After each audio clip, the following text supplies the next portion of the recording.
Despierta Bogotá. Mire, el narcotráfico es un fenómeno muy complejo frente al que cualquier presentación que yo pueda hacer es insuficiente. Tiene una historia larga, mutante, en muy buena parte escondida, en otras una historia prohibida o un tabú. Una historia sobre todo violenta, llena de muerte, dolor, miedo, frente a la cual ha habido, eso sí, acciones insuficientes y sobre todo incoherentes. El Instituto de Pensamiento de Ciencia Política Hernán Echavarría Olózoga, en compañía de la Fundación Konrad Adenauer, presentaron hace poco un informe llamado Las nuevas dinámicas del narcotráfico en el posacuerdo. Y en él señalan 4 momentos históricos o generaciones del narcotráfico, abordan también el debate inacabado de la dispersión del glifosato, y sobre eso hay noticia, ustedes saben.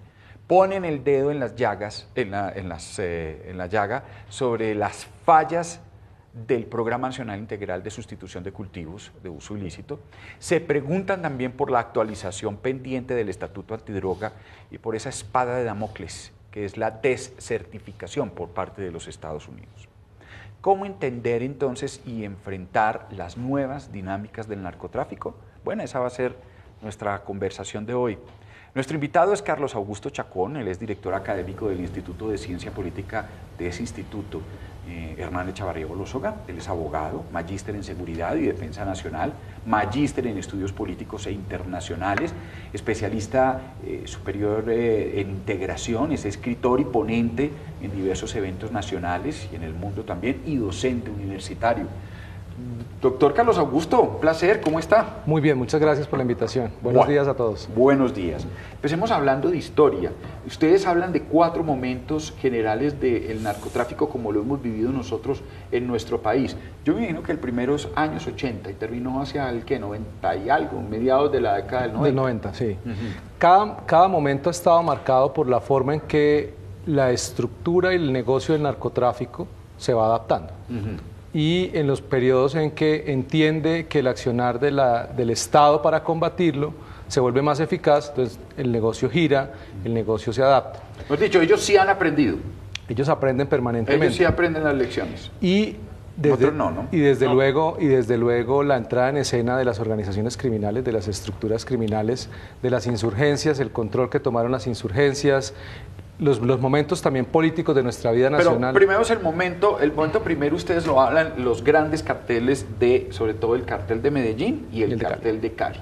Entonces empezamos con el señor Pablo Escobar, ¿sí? Rodríguez Gacha, Carlos Leder, que fue el primer extraditado. Los Ochoa, ¿sí? Por un lado, y por el otro lado los Rodríguez Orejuela. Santa Cruz. Los grandes carteles que tenían una estructura jerárquica. ¿Cómo era eso? Horizontal, con un gran líder o una gran cabecilla, que era el que se volvía el objetivo de las autoridades, ¿cierto? Y donde era fácilmente identificable quiénes componían esa estructura. Eso llevó a que... Ahora, era una cosa, era un accionar violento, un accionar que no era discreto. ¿Sí? Era llamativo. Era llamativo. ¿Qué otras características? Lo violento es propio de una economía ilícita, ¿no? Eso también hay que entenderlo. Era mucho más violento que ahora, desde luego, porque precisamente la violencia llevó a que generaran un interés nacional por parte de las autoridades, de los medios de comunicación, de las autoridades internacionales. Pero lo violento es de toda economía, eso es importante, de toda economía ilegal, ¿no? Toda economía ilegal tiene un mecanismo de solución de diferencias violento. Mientras usted en una economía legal tiene un mecanismo de solución de controversias que utiliza el aparato del Estado para solucionarlas, los jueces, el arbitraje, etcétera, pues en las organizaciones criminales no existe un mecanismo pacífico para solucionar los conflictos por el control territorial, por el control de las cadenas de valor y de suministro y por las propias interacciones del negocio. Entonces eran altamente violentos, con unas estructuras definidas, con unos cabecillas reconocidos, con unos lugartenientes también reconocidos, lo que hacía que las autoridades identificaran qué debían atacar. Y era muy fácil saber qué comprar, ¿no? Sí, yo recuerdo una charla que tuve con el doctor Luis Carlos Galán antes del atentado, unos 15 días antes en el aeropuerto del Dorado, y él decía, ellos empezaron a comprar equipos de fútbol. Y yo recuerdo que en el año 79-80, yo estando en Medellín, había un sitio que era cerca al estadio, que era Medellín de Tugurios, y jugaban fútbol. Y ahí había jugadores del Nacional. Me acuerdo muchísimo jugando fútbol con Pablo Escobar, exactamente. Entonces empezaron como metiéndose a la vida de los colombianos, primero comprando futbolistas, comprando equipos de fútbol, después políticos, empezaron a meter en la política, después caballos, cuadros, de todo eso. Esa mutación se perdió. Claro, porque pues llamaba mucho la atención, porque además ya no era tan atractivo ostentar ese poder, porque inmediatamente hacía que las autoridades los combatieran. Ya el perfil de hoy en día, lo que hoy vemos son unas estructuras cuyos cabecillas tienen un muy bajo perfil. Bueno, entonces, digamos, esa fue esa época que duró hasta el 95. Después hablan ustedes de otra que empieza en el 95 y nombran el Cartel del Norte del Valle y las Autodefensas Unidas de Colombia. ¿Cómo empieza entonces después de la muerte Pero de Pablo déjenme hacer Escobar? una pregunta ahí. Henry Pérez no era de la época que fue el primer paramilitar que se conoció, no era de la época de el señor Pablo Escobar. De Pablo Escobar. Muchos acuérdense que muchos de los que terminaron vinculados a las mal llamadas autodefensas y estructuras paramilitares venían de ser lugartenientes de estas estructuras criminales. ¿Sí? Se reacomodaban y controlaban el negocio, y simplemente cuando vieron la oportunidad de que se les reconociera como un actor, además de criminal político, pues era muy importante para ellos, y empezaron a involucrarse en los procesos de las Autodefensas Unidas. Ustedes hablan de la primera parte de una cosa vertical. Como estaba el señor Pablo Escobar, estaban los Rodríguez, Orejuela, eran los capos, eran los Pluma Blanca, los mandamás. La segunda etapa con el Cartel del Norte del Valle y los paramilitares empieza a ser más federativo. Mucho más federativo, porque ellos distribuyen el control y el poder para el control territorial y para las distintas fases de las cadenas de valor y de suministro. ¿Sí? Entonces, eso hacía que quien controlaba el territorio era quien proveía el producto. Entonces ya no teníamos un solo capo, sino teníamos varios capos que controlaban varias etapas y fases del proceso de negocio de narcotráfico. ¿Eran igual de llamativos?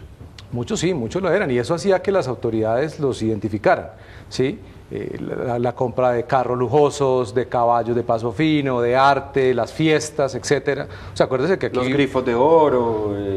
Ahí apareció don Mario Macaco, ¿o no eran de esa época todavía? No, pero ya estaban ahí. Es que muchos de ellos, acuérdense que estaban en los mandos medios, y cuando las autoridades y las mismas guerras entre ellos eliminaban esos cabecillas, los que antes eran gatilleros empezaban a subir.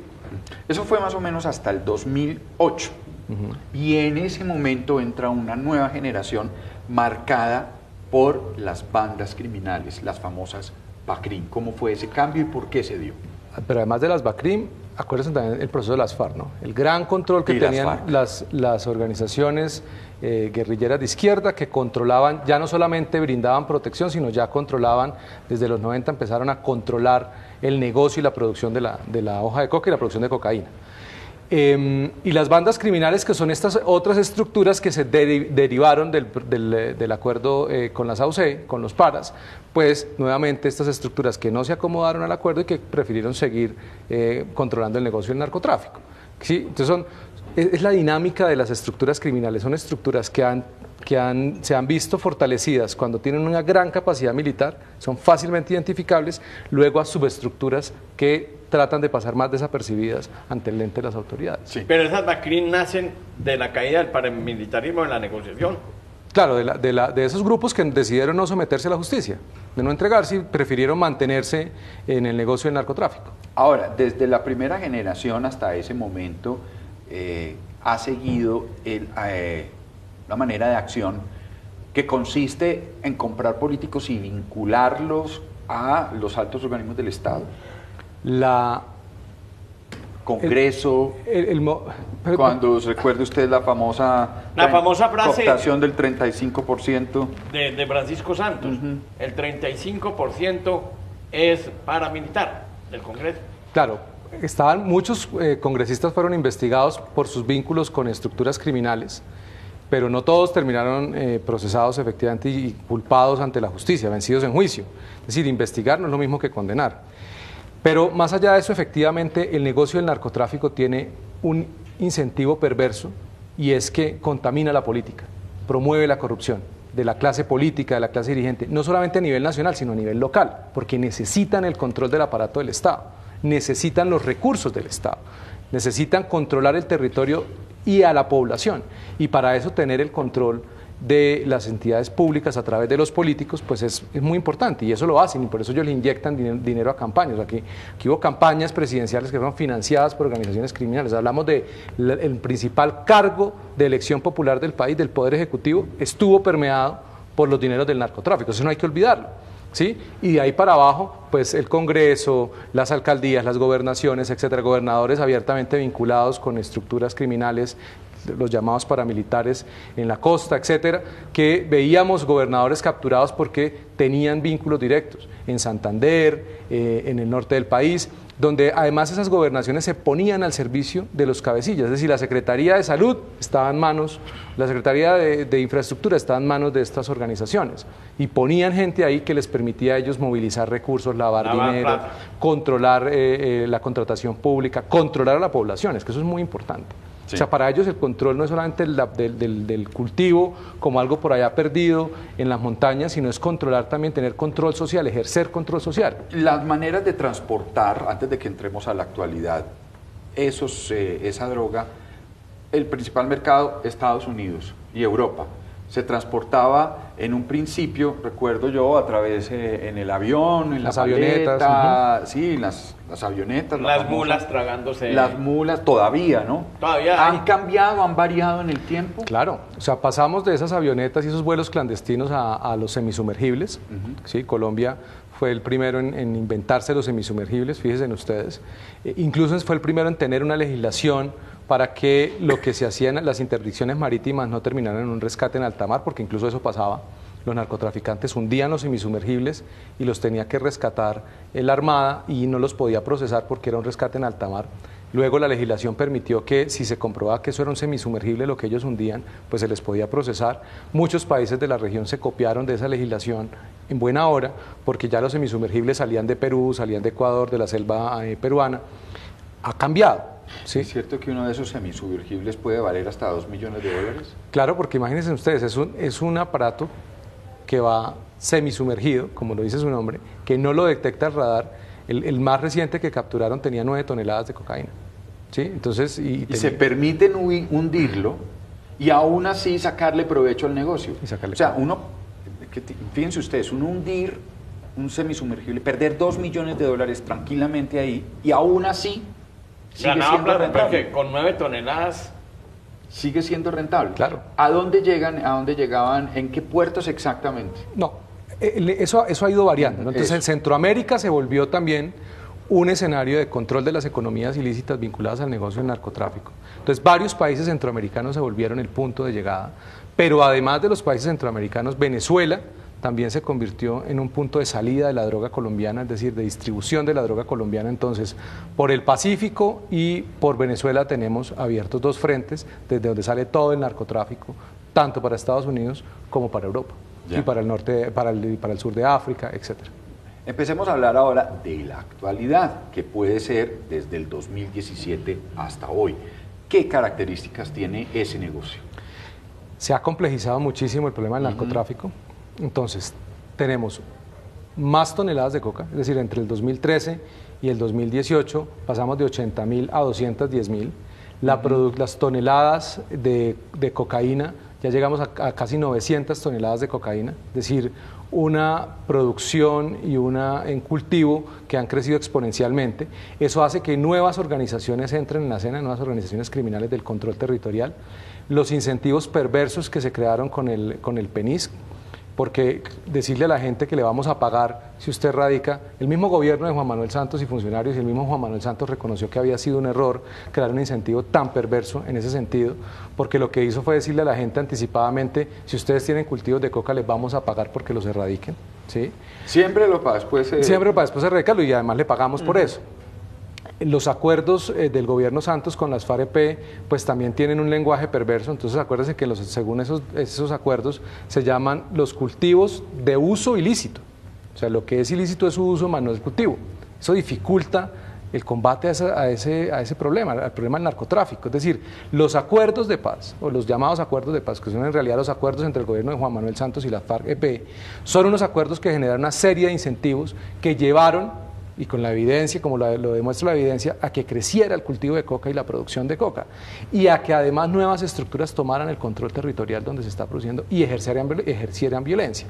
La salida de muchos de las FARC que se sometieron a la justicia o que se sometieron al proceso de incorporación, se desmovilizaron, llevó a que quedaran vacíos en el territorio.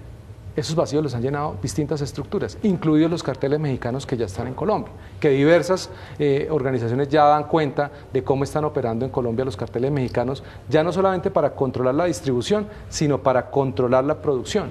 Pero en este momento hay presencia, bueno, es evidente que la hay, pero digamos, los que están mandando en Colombia, digamos, los capos, ¿son mexicanos?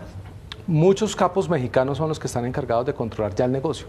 ¿En Colombia? En Colombia, claro, porque además adquirieron bandas criminales que ellos las controlan directamente. Es decir, ellos ya se están garantizando no solamente la distribución, que haya la cadena de distribución permanente, sino la calidad de la coca, ¿cierto? Que haya innovaciones agroindustriales que permitan sacar más cocaína y de más calidad.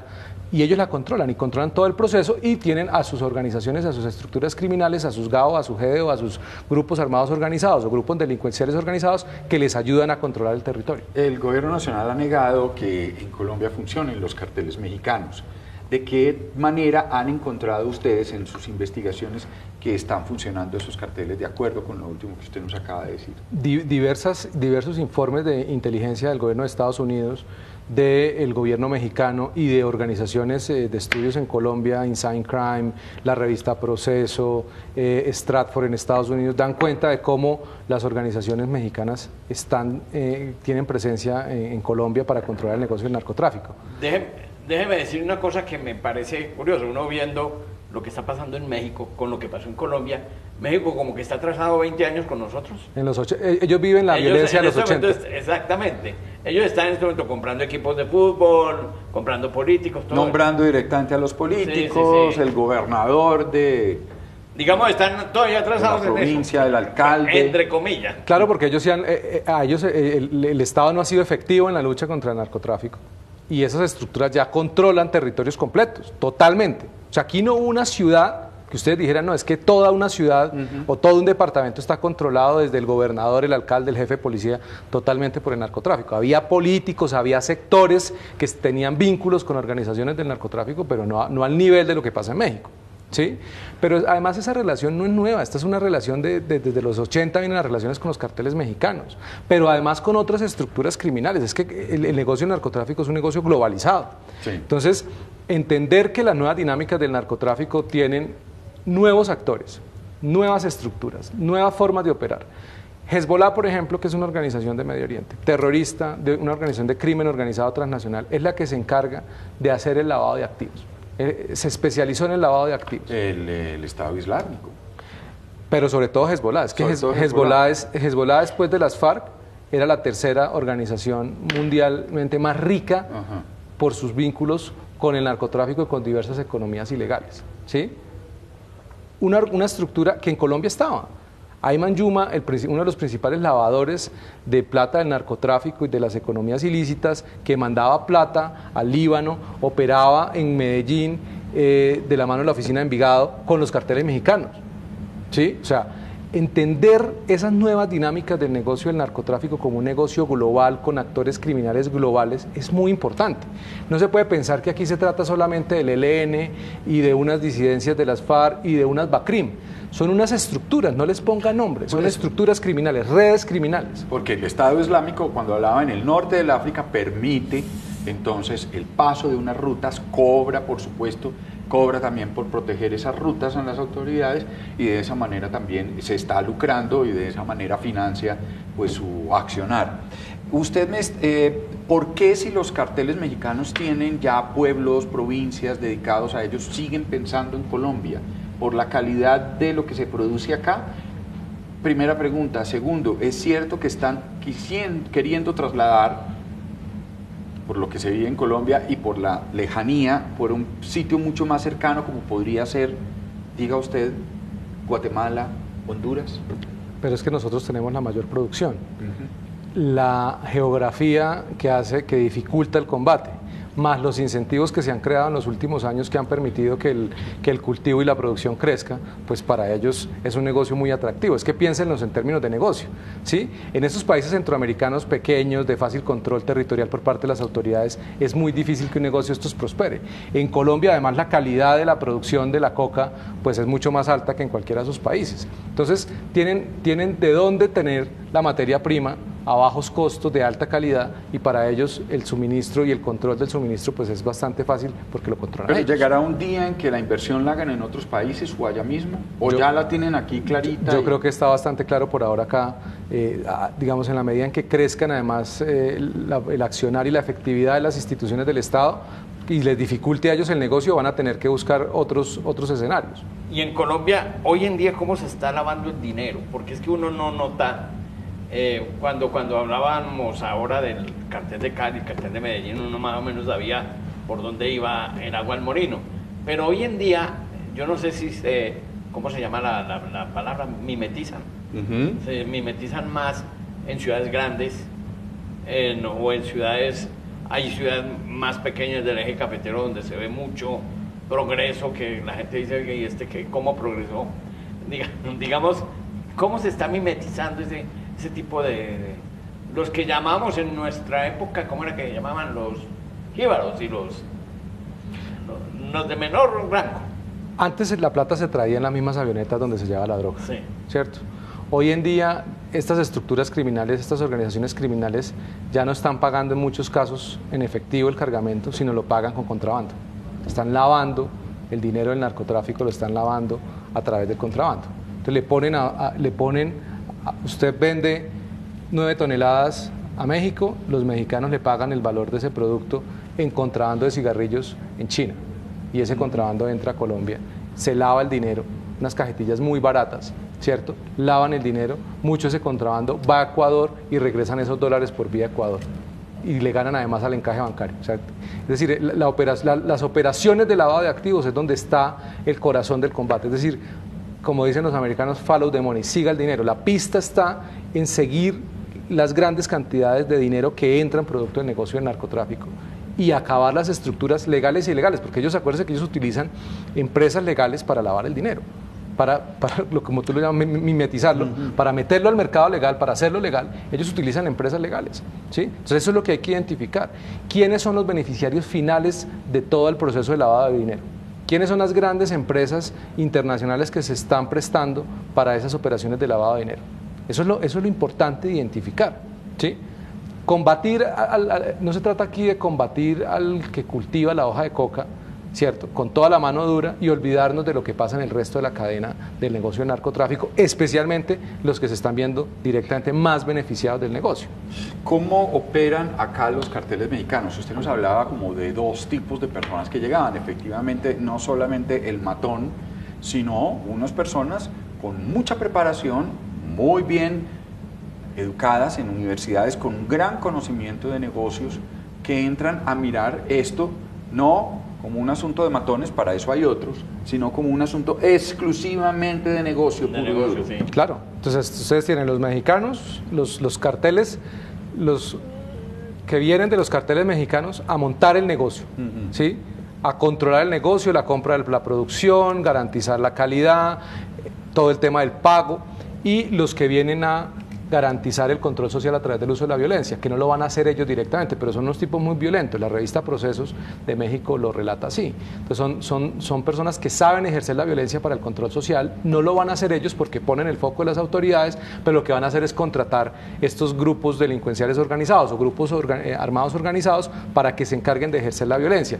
El asesinato de líderes sociales en Colombia está estrechamente relacionado con el negocio del narcotráfico. De acuerdo a cifras de la Fiscalía, casi el 30% de los líderes sociales que han sido asesinados está directamente comprobado que fue porque se oponían al cultivo de coca.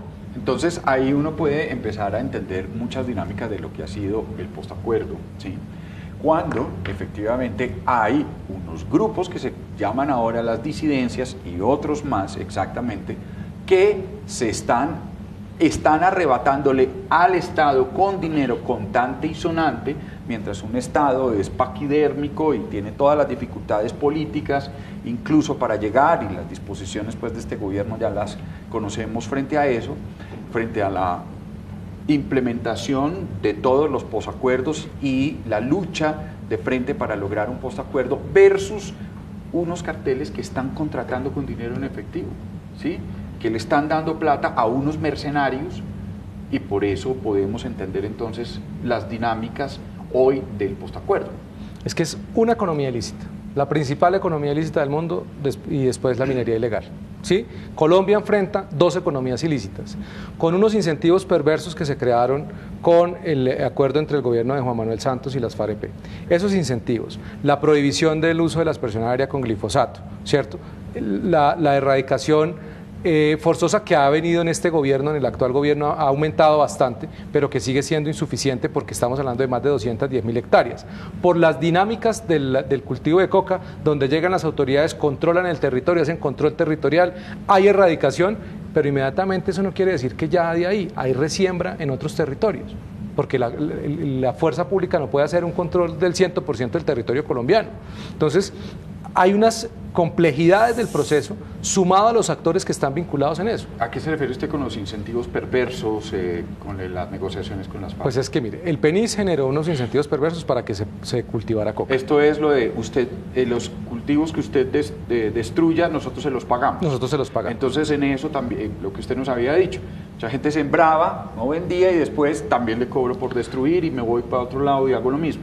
Llamar al problema del narcotráfico el problema de las drogas de uso ilícito, es decir, donde la ilicitud, en el Código Penal no existe el uso ilícito, existe la ilicitud de todo el cultivo, la producción, toda la cadena de cultivo y producción de coca y cocaína está tipificado, pero no de acuerdo uso, a los acuerdos, el uso también, sí. Todo, es decir, desde la coca, la transformación, el uso, la comercialización, la distribución. Reducirlo solo al uso. Al uso ilícito, pues primero, lleva a un problema de política pública, porque entonces usted lo único que puede, en teoría, tipificar es el uso, pero en Colombia la dosis mínima está permitida, entonces eso también impone unas barreras legales y unas dificultades legales. Usted no le puede decir a la gente que, tranquilo, que lo único que está tipificado es el uso. ¿Usted qué genera con eso? Un incentivo, porque el que está cultivando y los que controlan a esas comunidades y las obligan a cultivar la coca, le están diciendo tranquilos que es que el uso no es ilícito, el cultivo no es ilícito, lo que es ilícito es el uso, cultivemos. Y además el gobierno nos va a pagar si tenemos cultivos, ¿cierto? Entonces son incentivos perversos. Es decir, es un acuerdo que frente al negocio del narcotráfico generó unos incentivos adicionales. No en vano durante el proceso creció el cultivo, creció la producción y además estructuras que estaban debilitadas se fortalecieron como el ELN. ¿Sí? Las disidencias de la FARC, muchas de esas estructuras se han fortalecido enormemente y controlan el territorio nuevamente. ¿Sí? Y entraron otras estructuras que no se han atrevido a entrar a Colombia. Cuando usted habla de que los narcotraficantes están lavando a través del contrabando, digamos, el pago de la sacada de la coca, ¿dónde más están invirtiendo en este momento? Ellos meten la plata a través del contrabando y la meten al sistema financiero. ¿Sí? El sistema financiero toma todas las medidas que puede, es decir, Colombia hace grandes esfuerzos y el sector privado y los gremios hacen grandes esfuerzos por combatir los dineros provenientes de negocios ilícitos, pero ellos lo hacen, la compra de inmuebles de propiedad privada, invierten en negocios en territorios apartados del país que son negocios lícitos. Acuérdense que las FARC era la estructura dedicada al narcotráfico más rica en Colombia y además una de las más ricas del mundo. Y mucho del dinero que lavó las FARC estaba en propiedades legalizadas en los territorios, en la periferia del país, en los territorios más apartados del país. Supermercados, famas, edificios, tierras para ganadería, etcétera. Entonces, lo hacen a través de metiendo el dinero en negocios legales y a través de negocios que permitan lavar dinero, como por ejemplo los supermercados. Llevamos ya 40 años de esta lucha en Colombia, mal contados estos 40 años. Empecemos pues en los 80s y hablemos de unos 40 años. Cuando empezó la época de la marimba. Exactamente, la bonanza marimbera. Bonanza marimbera. Y la corresponsabilidad que tanto han demandado, sobre todo los países productores, ha evolucionado esa idea de corresponsabilidad internacional, es decir, que no solamente los países productores, sino también los consumidores, aunque Colombia ya se está volviendo país consumidor, pero los consumidores, Europa, Estados Unidos, buena parte de Asia, son corresponsables de esto, del fenómeno del narcotráfico y de combatirlo. No hay que olvidar que Estados Unidos ha sido el principal socio en la lucha contra el narcotráfico y la Unión Europea también ha hecho grandes inversiones de cooperación internacional para combatir el problema de las drogas. Este es un problema que, desde luego, en el escenario más ideal se acabaría si el mundo entero y una política global de drogas entendiera el tema de la legalización de algunas drogas, lo que generaría los incentivos que causan unas economías ilícitas como estas. Pero mientras eso no suceda, Colombia sigue dando la lucha y tiene que darla, y finalmente estos gobiernos le están dando el apoyo a Colombia para hacerlo. Lo que pasa es que cuando uno en tan poco tiempo incrementa tanto el cultivo, entran tantas estructuras y además a eso usted le suma el problema geopolítico con Venezuela, pues tiene un problema de enormes proporciones. ¿Qué participación tiene Venezuela en esta nueva etapa del narcotráfico en Colombia? Pues mucha, porque Venezuela, digamos, históricamente, desde el régimen de Chávez, Venezuela era el santuario de las FARC, del ELN y de otras estructuras criminales. Con la degeneración del sistema político venezolano, Venezuela se terminó convirtiendo en un centro de poder criminal, con diversas estructuras criminales, no solamente las disidencias de las FARC, el ELN, que ya está en bastantes territorios controlando, además del negocio del narcotráfico, especialmente el negocio de la minería ilegal, con el cartel de los soles, que controla la entrada de la droga proveniente de Colombia y su distribución hacia otros países, con organizaciones como Hezbollah, que tienen presencia en Venezuela y desde donde operan en Venezuela, la triple frontera, para controlar todos los negocios ilícitos y las economías ilícitas en la región. Pues usted tiene un centro de poder criminal que permite que todos los negocios del narcotráfico que encuentran presión en una región del país pasen a la otra, donde usted encuentra que las principales cabecillas de las estructuras criminales de Colombia tienen un santuario en Venezuela, porque allá no los combaten, no los presionan, no los persiguen. Es más, estructuras del Estado, estructuras de las fuerzas de la FARC hacen parte de estas redes criminales. Entonces usted tiene un centro de poder criminal y un país tratando de luchar contra una economía ilícita de enormes recursos, con diversos actores, con un vecino en el que ellos encuentran dónde esconderse, cómo traficar, cómo lavar dinero. Pues es muy difícil. O sea, Venezuela en realidad es un gran problema para Colombia. ¿Qué papel juegan exactamente los compradores y distribuidores de la coca en los Estados Unidos? Sí, señor. Y hablando de eso, se pueden detectar también carteles allí, donde no solamente funcionen colombianos o latinos. Claro. Bueno, ¿cuáles hay? ¿Hay detectados? Desde luego Estados Unidos enfrenta su propio problema con sus estructuras criminales dedicadas al negocio del narcotráfico, ¿sí?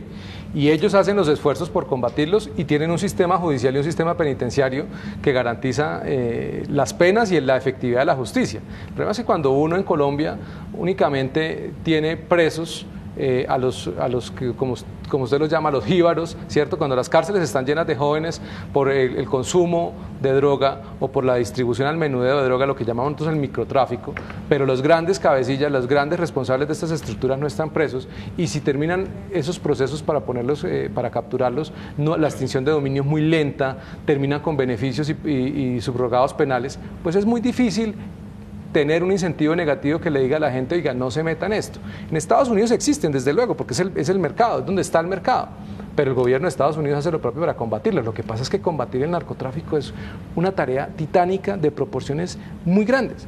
O sea, piensen ustedes en el lugar más seguro de una ciudad. ¿Cuál es el lugar donde el Estado controla ese territorio, lo controla al 100%? ¿Los aeropuertos? No. Las cárceles. Ok. Ustedes tienen muros, tienen cámaras, uh-huh, tienen gente cuidando a otra gente. O sea, el lugar donde usted estaría más custodiado en el mundo es una cárcel. Se supone, en papel. Pero es cierto, usted va a una cárcel, hay muros, hay mallas, hay aparatos, tecnología, hay personas cuidando a otras personas. ¿Se consume o no se consume droga en las cárceles? No, pues. Se consume droga, entonces uno dice, pero ¿cómo se consume droga si hay tal nivel de seguridad, de control de las personas que están ahí adentro? Porque ese es un negocio, toda economía ilícita, todo lo que se prohíba va a encontrar un mercado, va a encontrar un corrompe, nicho. pues sí, simplemente, ¿por qué? Pues porque hay corrupción. Porque hay plata de por medio, porque hay medios para hacerlo, porque existen dinámicas humanas. La acción humana es difícil de controlar al 100%. Sí, eso es impensable. Esa ingeniería social que muchos quisieran hacer es inimaginable. Entonces, para nosotros como país, la prioridad en este momento es dar la lucha contra el narcotráfico, retomar la senda de lo que se estaba haciendo. Habíamos bajado a 80.000 las hectáreas. Ahí es donde vamos. El gobierno nacional anunció, dice que pues por primera vez paró el crecimiento, la tendencia del crecimiento de cultivos ilícitos en el país. Incluso estuvo apoyado por la Oficina de las Naciones Unidas contra la Droga y el Delito. Y hablaba de 208 hectáreas, una reducción de 208.000. 8.000.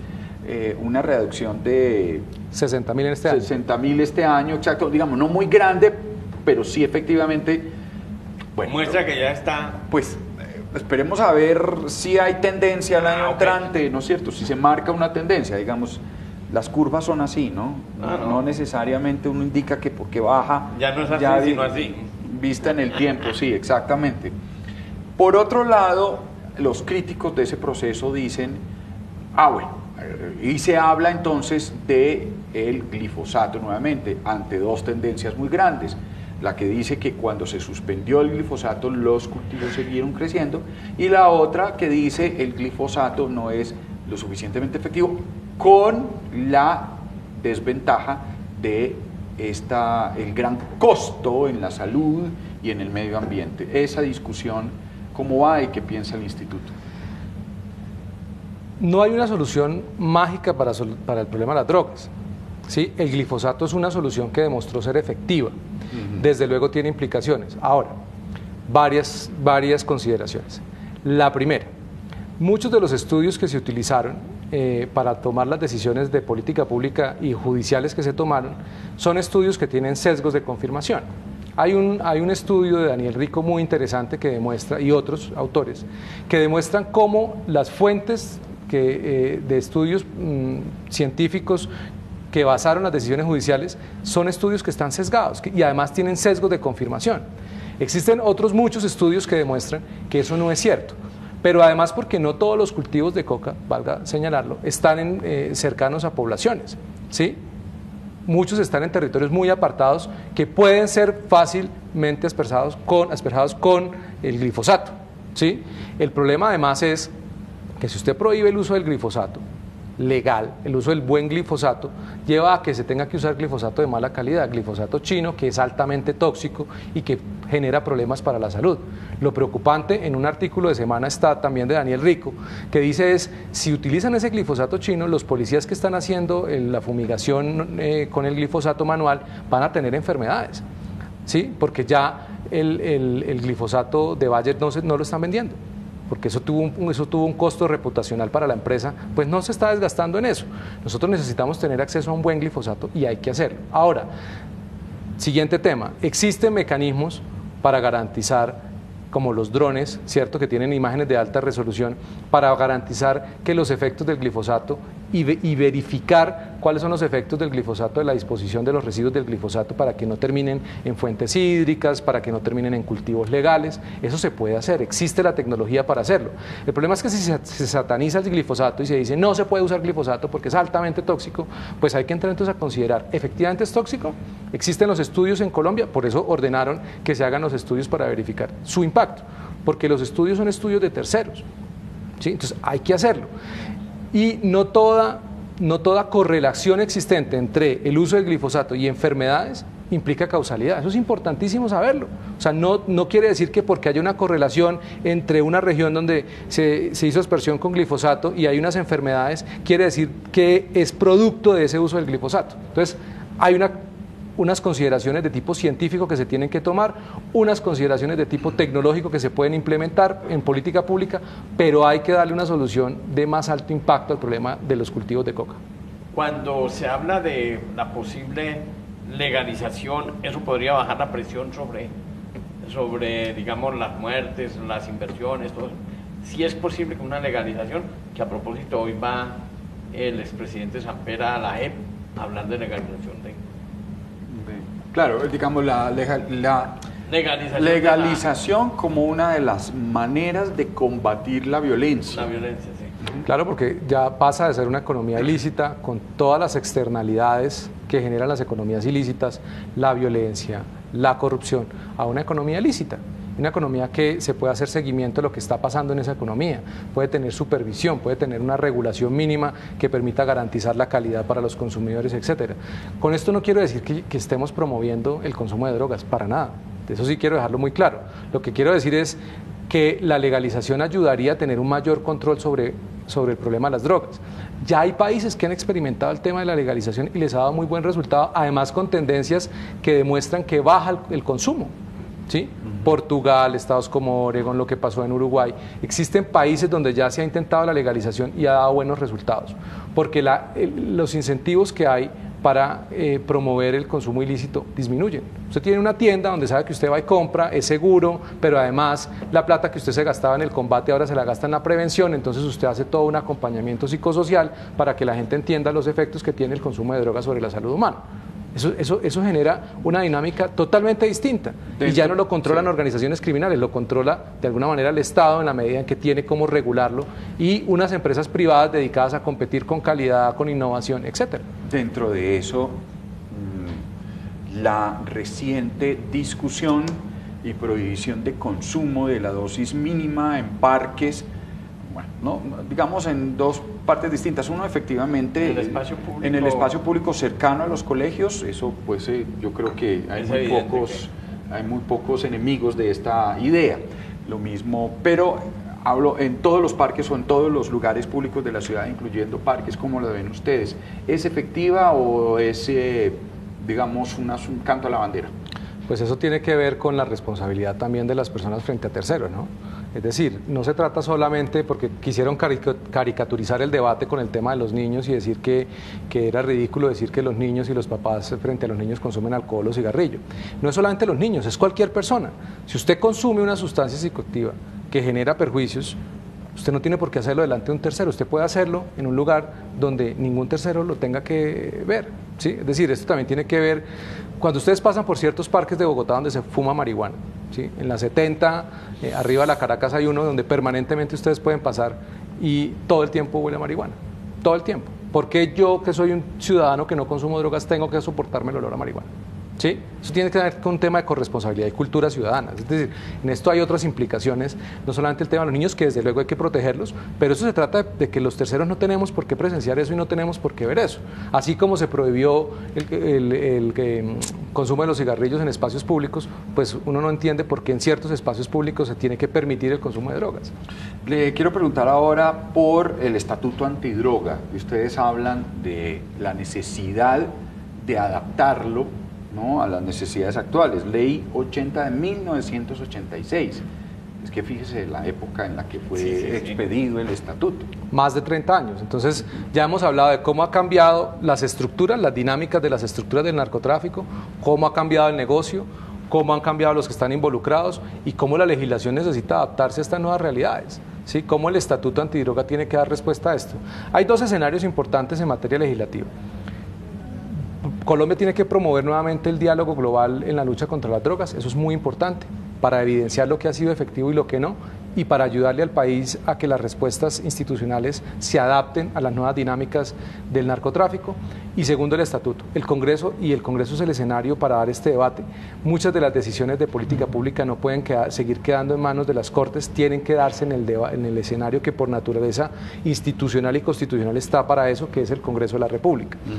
Tiene que darse un debate para actualizar el Estatuto Antidrogas, porque las dinámicas del 86 al 2019 cambiaron radicalmente, ¿sí? Y la forma de combatir este negocio, especialmente por ejemplo en materia de lavado de activos, tiene que actualizarse. La aplicación de las normas de lavado de activos, las GAFI, para todo el sistema, para todos los sectores empresariales en Colombia, tiene que actualizarse, no solamente los juegos de azar y uno o dos sectores vulnerables. Las normas GAFI se aplican incluso hasta las oficinas de abogados, las oficinas de contadores. Eso es súper importante que se haga en el país y eso requiere que el Estatuto Antidrogas se adapte a esas nuevas dinámicas. Ustedes empiezan los riesgos de la certificación. ¿Qué riesgos ven ustedes escenarios? Porque hay tres riesgos posibles, ¿no? Se certifica, se desertifica o se certifica por razones de... condicionadas. Exacto, que es las razones de seguridad de interés nacional. ¿Qué riesgos tiene Colombia ahí? Pues acuérdense que el presidente Trump anunció que no veía reales avances en la lucha contra las drogas. finalmente terminaron dándonos la certificación por dinámicas también geopolíticas, ¿no? Por lo que estamos haciendo frente a Venezuela, y el documento de la Casa Blanca lo menciona, ¿no?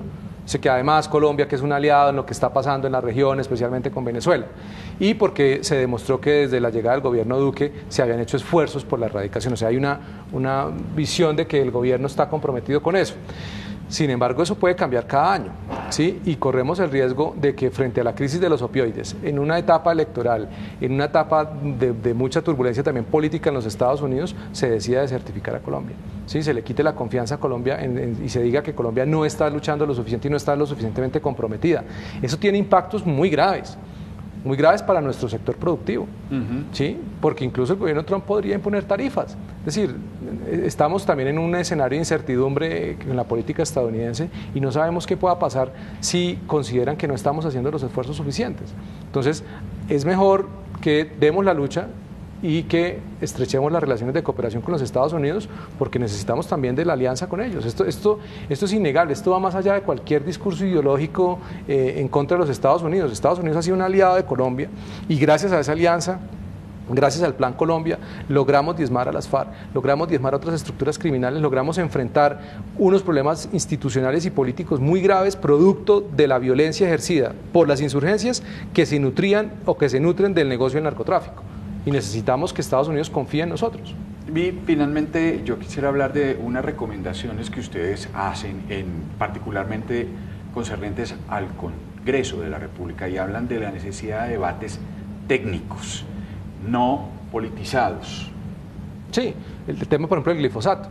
Entonces aquí el Congreso, insisto, que el Congreso es el escenario político en el que por naturaleza se tienen que tomar las decisiones legales de cómo combatir el narcotráfico. El tema del uso del glifosato no puede quedar supeditado únicamente a las decisiones de la Corte, tiene que llevarse al Congreso y tiene que llevarse con evidencia científica y contrastar la evidencia científica, no con unos estudios que tienen unos sesgos de confirmación que dicen básicamente lo mismo, sino con estudios también realizados en Colombia sobre los efectos del uso del glifosato y de la clase de glifosato que se está usando, y cómo eso efectivamente ayuda a combatir el narcotráfico, y si las implicaciones para la seguridad humana se pueden mitigar, si los daños ambientales se pueden mitigar, que estoy seguro se pueden mitigar, que estamos seguros que hay evidencia que demuestra que esos efectos se pueden mitigar. Lo que hay que hacer es llevarlo al debate político en el Congreso para que además la opinión pública esté informada, ¿sí? Pero si sale una decisión de la Corte tomada por una votación que se hace al interior de la Corte, con unos estudios que no reflejan toda la dimensión del uso del glifosato y de la problemática además del cultivo de la coca, pues son unas decisiones que no tienen en cuenta la evidencia empírica. Y Colombia necesita tomar decisión de política pública en un problema tan delicado como el narcotráfico a partir de evidencia científica.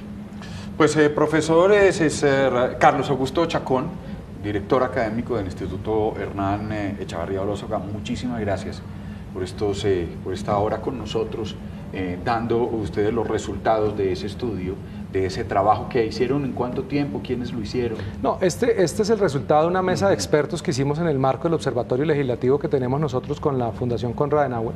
El observatorio funciona mensualmente, hacemos unas mesas de expertos en temas de agenda legislativa. Sí. Los hemos hecho sobre la JEP, sobre las plataformas digitales, sobre el tema del narcotráfico, viene uno sobre corrupción. Entonces lo que hacemos es convocar a congresistas, expertos de distintos sectores, actores de la sociedad civil, de la academia, del gobierno, de organismos multilaterales para debatir un tema. Y este fue un tema de debate en el que tuvimos una presencia de más de 45 expertos hablando sobre las nuevas dinámicas del narcotráfico y lo que se debe hacer en Colombia para mejorar la efectividad en el combate a este flagelo. Muchas gracias, profesor. A ustedes muchísimas gracias. Y a ustedes los invito a una pausa y a que cuando regresemos hablemos de la manera como podemos apoyar nosotros a los deportistas, sobre todo los deportistas que van a representar a Bogotá en los Juegos Nacionales y Paranacionales. ¿De qué manera los podemos hacer? Falta un mes para esos Juegos, Manolito. Un mes exacto, 30 días. ¿En Cartagena? Sí, la verdad, Manolito, sí. No sé, usted me... No, es que sí es en Cartagena, ¿cierto? Bueno, vamos a esa pausa, ya regresamos.